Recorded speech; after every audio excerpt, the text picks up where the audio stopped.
My name is David Shopland. I am the writer and director of Cul-de-sac.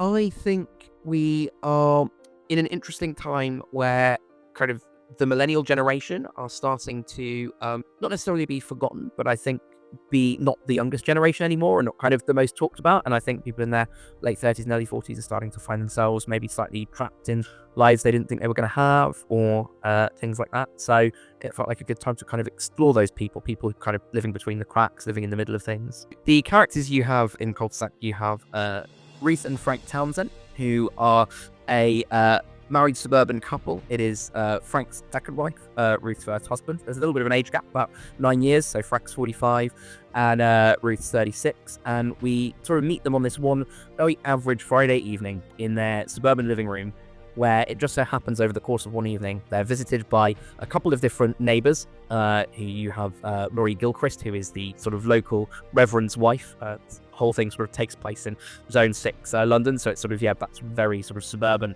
kind of characters. And you have another character called Simon Waller, who is again another kind of neighbour, works at a garden centre. He's going through a difficult time at the moment, which you learn a bit more about as the play continues. And then there is one more character, Hamza Al Haytham, who I won't say too much about because he's a bit of an surprisey. And so I was actually inspired to write it because I overheard a conversation on Tube between two people.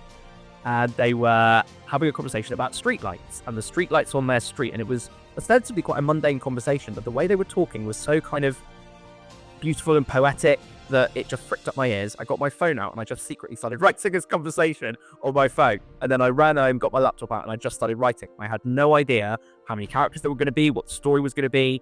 I just wrote and wrote and wrote for about a week, and then ended up with kind of the first draft of that play. And that was about 7 years ago now.